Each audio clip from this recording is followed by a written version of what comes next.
Ito po ang mabigat. Alam nyo po ba, maski sa mga inumin meron din bawal? Ito, may 6 na inumin na dapat yung iwasan dahil high risk po ito na magkaroon kayo ng gout. So ano po yan?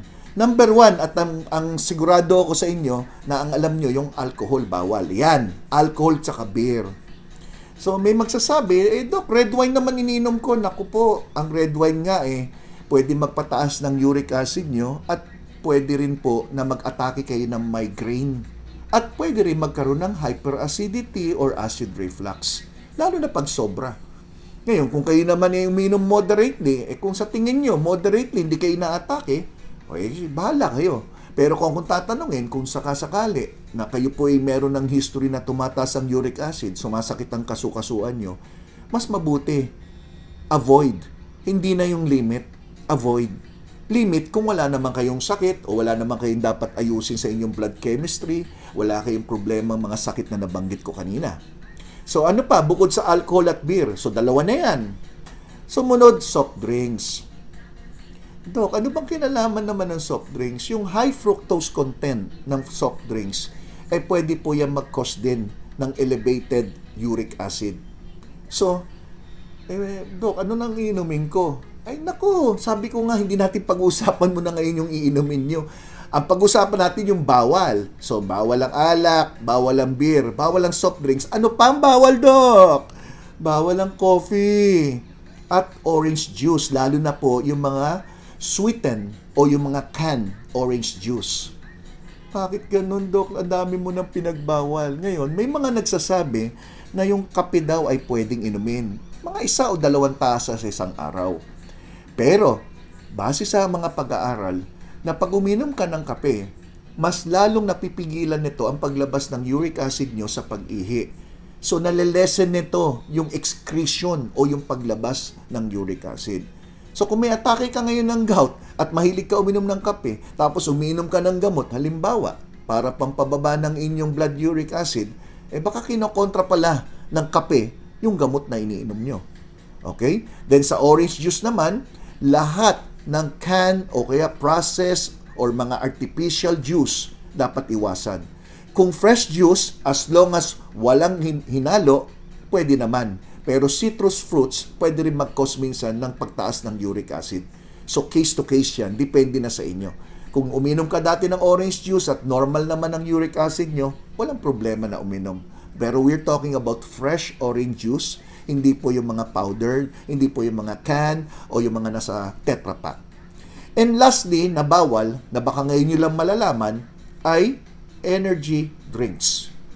So, pag uminom po kayo ng mga energy drinks, maaari pong tumaas ang inyong uric acid because of the high sugar content at lahat ng energy drink. Tingnan nyo po, kasi kayo inom ng inom, di nyo binabasa yung mga label sa likod mga nutritional facts Dapat sa mga pagkain binabasa nyo. Tingnan nyo po, ang energy drink, ang taas po ng fructose content o sugar content.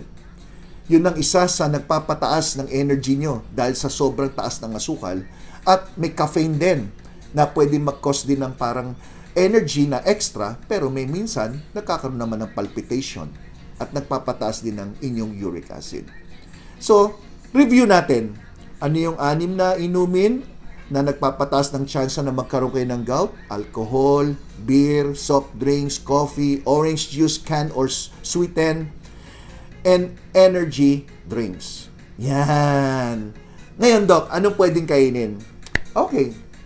Ang pwedeng kainin, yung mga hindi ko nabanggit, pero in moderation. May magtatanong oatmeal. Ang oatmeal pwede po, pero 1 cup lang. Pero kung inaatake kayo ng gout, basta tandaan nyo, kung meron kayong atake ng gout, yung talagang masakit, iwasan nyo. Pero kung walang atake, kung tipong pang-almusal, pwede kayong kumain ng oatmeal. 1 cup, pwede naman po yun. Sa pang-almusal lang. Okay? Ang secret talaga, uminom ng maraming tubig at bawasan yung mga binanggit kong pagkain. Sa tubig, palagi nyo marinig, pag uric acid, kailangan nyo iihi ng iihiyan. Kaya nga yung lecture ko na bawal ang sobrang tubig, pero pag may uric acid problem o may mga sakit na kailangan uminom na maraming tubig tulad ng UTI, di ba? Uminom ka na maraming tubig. Kaya yung mga iba doon, di ko naintindihan saan nanggagaling bakit sinabi ko daw bawal uminom ng tubig.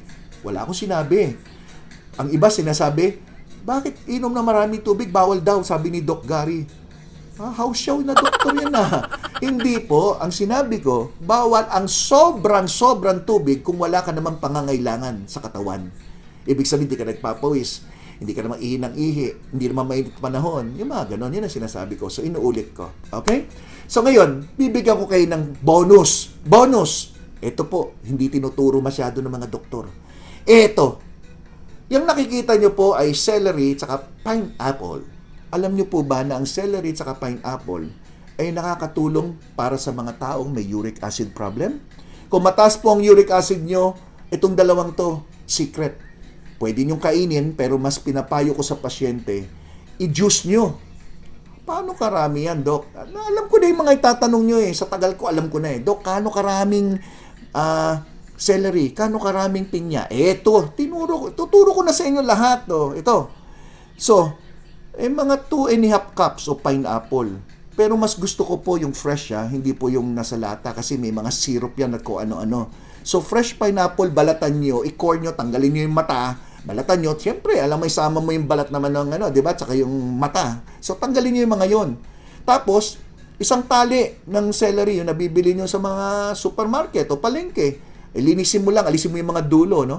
Yung dalawang yan, yung 2 cups of pineapple, o tansya mo, mga siguro, kalahating pinya yan, ilagay nyo ngayon sa juicer. Siyempre, na-anticipate ko na yung sunod na sasabihin nyo, Dok, mahirap lang kami, wala kaming juicer. Di kainin mo na lang, wag mo na akong pahirapan. Kainin mo na lang, ha? Eat. Okay. So, kainin nyo na lang kung walang juicer.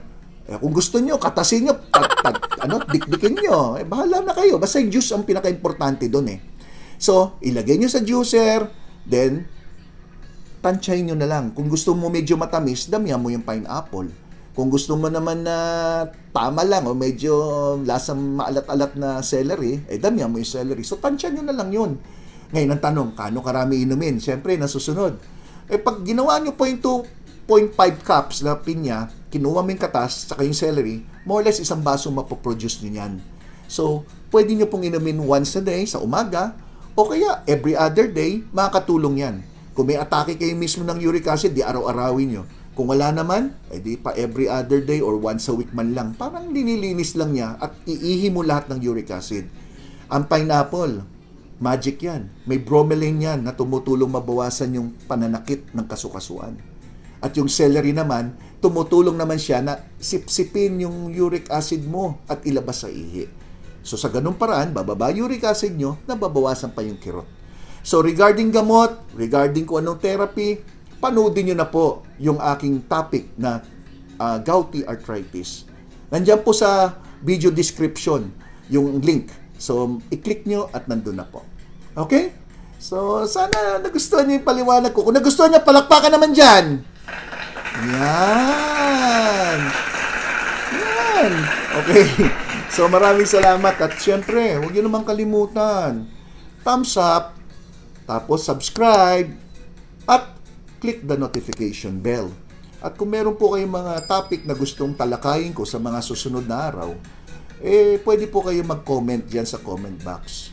At sana nagustuhan nyo po yung paliwanag ko.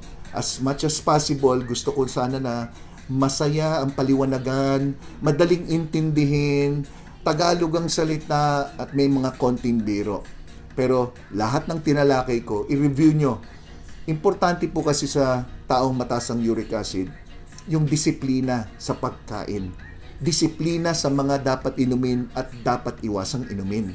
At mahalaga rin po yung exercise. Kung overweight, magbawas ng timbang. Ngayon, kung may mga nireseta yung mga doktor, sundin nyo po yung mga in-advise ng mga doktor nyo. Basta ako, gabay lang sa inyong kalusugan. Okay? So maraming salamat po. Ako po si Dr. Gary C. Sana nagustuhan nyo po ang aking paliwanag. Bye-bye!